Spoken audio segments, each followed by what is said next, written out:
gobe ta Allah ce, Allah masanin gobe.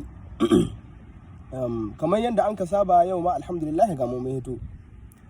Ga matsala ta, dan matsala ga yanan.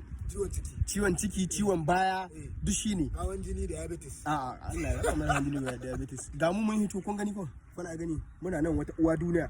Wata uwa lahira. Duk da dai ba gan inda muke mu zamu yi ba. Dan an ba mu shawara an ce mu dan dinga hayya mu dan wannan.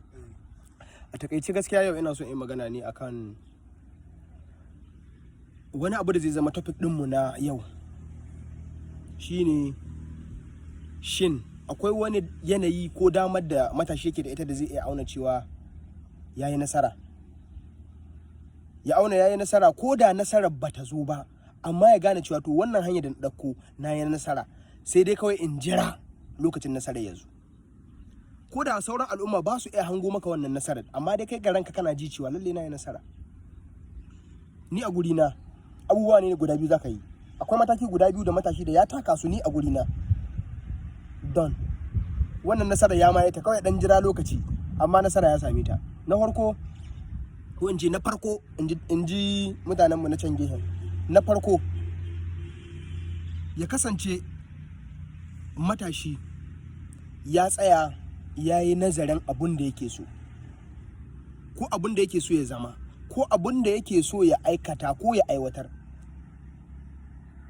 Abin da mutum da yake ma na da irin future dream ɗinka, irin kana akwai wani abu da nake so in gabatar. A guri na duk matashin da kai da yana da irin wannan tunanin cewa yana iya fahimta abun da yake so, ya gane shi, ya fahimce shi, to ya yi nasara ta farko. Abin da ya rage mashi shine nasara ta biyu, shine ya samu damar yin nazari ko fahimta ko gano ya ake gabatar da wannan abu. Misali ka gano hanyar, ni a guri na da kayi wannan sai ce ma good job, you don't do it, sai dai a jira lokaci. Domin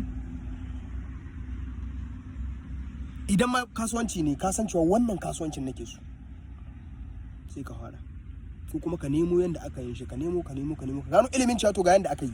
Ma'ana ka tsaya ka fahimci ma akwai outcome din da ka iya hituwa, kana iya jure wannan outcome din, sai ka jure. A wannan bagiran ne za a samu consistency, a samu dedication, a samu hard work.